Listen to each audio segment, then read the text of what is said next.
샬롬. 주님께서 채워주시는 평강이 여러분들에게 충만하시기를 주님의 이름으로 축원드립니다. 오늘은 역대하 21장 말씀을 가지고 유대의 5대 왕 여호람이라는 주제로 말씀을 나눕니다.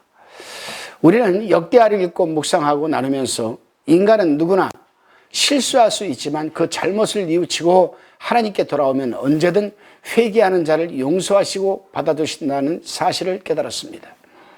오늘은 여호사밧의 아들 여호람에 대해서 우리가 말씀을 나누어 봅니다. 본문 1절로 10절에 대한 내용입니다. 장자의 명분으로 여호사밧의 뒤를 이어서 32세의 왕위를 계승한 여호람은 형제의 화목과 왕실의 평안을 꾀하기 위하여 모든 형제들에게 그들의 몫을 적당히 분배했던 선친 여호사밧의 선한 뜻을 어기고 그의 모든 아우들을 죽임과 동시에 의로운 몇몇 이스라엘 방백들도 숙청해버리고 맙니다. 그것은 순전히 정권에 대한 이 지나친 야욕 때문이었습니다. 그리고 여호람은 북이스라엘의 아합 이 정책을 그대로 본받아서 온 이스라엘 백성들로 하여금 다시금 바알을 숭배하게 했고 여호와 보시기에 악을 행하였습니다. 그러나 여호와께서는 여호람으로 인하여 다윗의 집을 멸하시기에 충분하심에도 불구하고 멸하기를 원치 않으셨는데 그것은 다윗과 맺으셨던 언약, 이 언약을 기억하면서 다윗의 집을 멸하지 않으셨던 것입니다.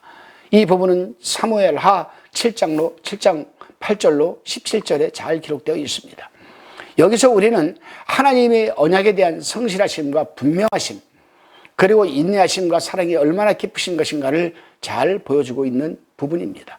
그렇습니다, 여러분. 믿음의 부모들이 자식에게 진정으로 물려줘야 할 유산은 왕이나 재물이 아니라 참된 신앙이라는 것을 우리는 깨닫게 됩니다. 여호사밧은 하나님께 범죄하지 않은 선한 왕이었지만 자식들에게는 그러한 자신의 신앙을 물려주지 못하였던 것입니다. 다시금 본문 11절로 20절에 대한 나눔입니다.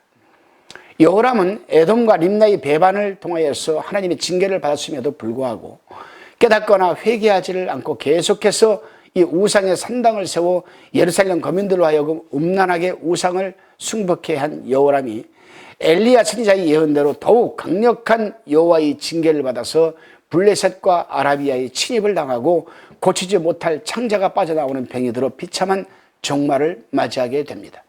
그렇습니다, 여러분. 악인의 멸망은 어느 날 한순간에 임하게 되는 것입니다. 아마도 여호람은 형제들 모두와 방백 몇 사람을 죽이고 왕권을 장악했을 당시에 그 왕권이 영원히 존속될 것처럼 생각했을지도 모릅니다.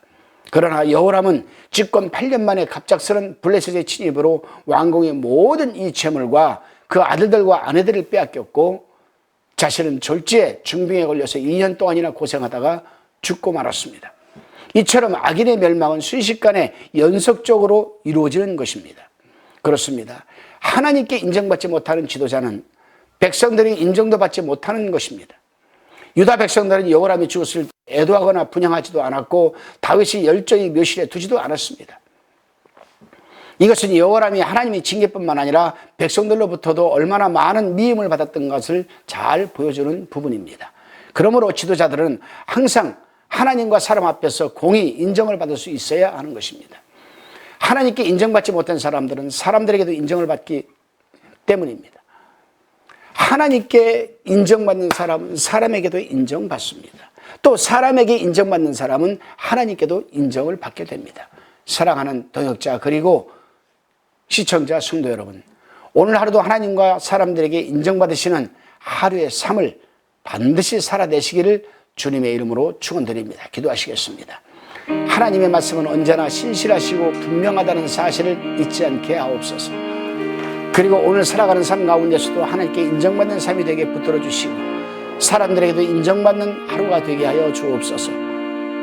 부족하지만 그럼에도 우리를 사랑하시는 예수 그리스도의 이름으로 기도드리옵나이다. 아멘.